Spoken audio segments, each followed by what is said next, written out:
Welcome back. It's time for Media Watch on France 24. Look at the top stories in the press today. James Creedon has the lowdown. Hi, James. Good evening, Nana.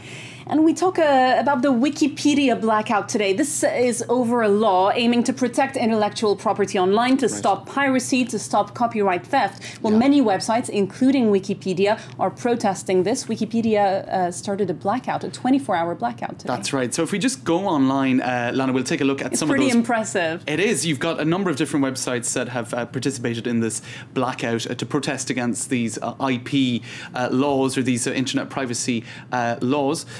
Here's another one, Boing. So it was just a slew of websites that contributed to this. Just a black page and a little paragraph about the laws. Explaining why they're doing it. Now, essentially for Wikipedia, the chief argument is that, this could limit free speech across the board. Internet and tech companies are saying the real issue here is not one about piracy or copyright infringements. It's about the possibility of free speech being infringed with this law. So what a lot of people are worried about is that the law could act as a sort of a Trojan horse for a kind of controlling state, because right now they're telling us, look, there's nothing to worry about. This is purely about making sure that Hollywood and other such industries don't have their intellectual property pirated. But it also means there's some control of what's being said and posted. Exactly. In fact, quite vast controls could be taken. So just to take a look at what some of the websites are saying, you've got very sort of conspiracy theory orientated websites such as this one, Prison Planet, saying it's about the formal effort to mimic communist China's system of internet censorship. That's taking it perhaps a little bit too far. You've also got institutions such as this one, which defends the freedom of speech, individual liberty. Think tanks such as that saying, look, this is about the internet as a free space to interact. And I'll just give a quote from the head of that particular institution, Jim Harper. The internet is not the government's to regulate.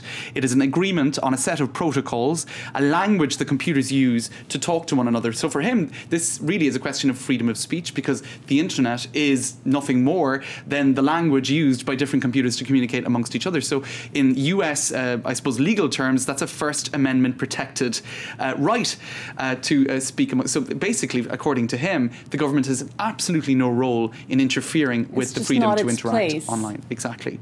So there are videos as well online. If we can, I think we have some pictures of this particular one, breaking it down for I suppose, US citizens, because this is a very complex issue, and so there are lots of videos like this trying to simplify the issues. And of course, this goes beyond US borders, because a lot of the global internet traffic goes through the US. So indeed, if a website is downed in the US, it would have consequences around. And a lot of the content comes from there as well. Absolutely. So we can see here as well, if we go back to the computer, lots of petitions have been started online. You've got a petition, Tell Electronic Arts to Oppose Internet Censorship, so trying to rally various sectors in the US economy against this bill. And what a lot of opponents of the bill online have been saying as well is this: if the bill is intended to protect Hollywood, well, what about small tech startup companies which are actually contributing more to the US economy than Hollywood is? This is going to essentially sink a lot of those companies, because just to explain in detail, it would cripple startups, because it allows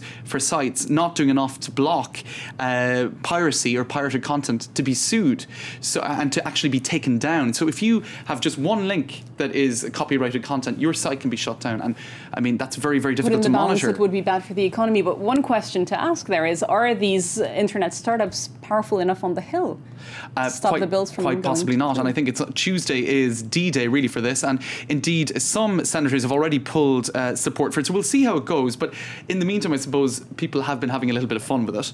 As we can see here with on the Guardian's live blog, they set up a blog called Gardapedia. The idea was to use the Britannica series of encyclopedias from 1989. They're taking the books back out. Exactly, to answer questions that viewers or readers sent in. So, for example, I think there's some... Just like the old days. Exactly, and he said you must have had some pretty sore thumbs in 1989 because the journalist in question was leafing through actual encyclopedias all day long. He's looking very confused. I think so. So that's that. But it's interesting to point out that you could actually get around the Wikipedia blackout just by going on their mobile version online, m.wikipedia. Right. So it wasn't actually very successful. All right, so there's a way around that.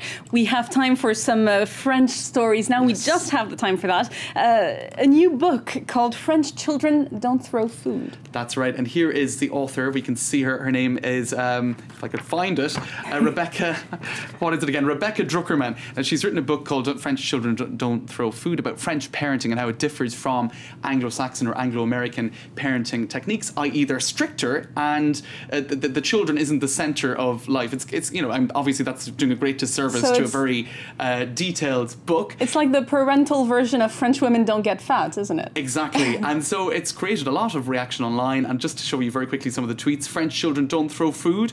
But one came in here, this is a bookstore, picked his nose and wiped it on a 2012 diary. Oh, another that's one saying unfortunate. France always seems to get this attention. France is the other culture, I suppose, really for a lot of Anglo-Americans, not Germany or Italy, which is perhaps a little bit unfair on them. All right, thanks very much for that, James Creedon. Thanks, that was Media Watch on France 24. And it's time now for a look at the stories buzzing online. Argentina is thinking outside the box to fight tax evasion.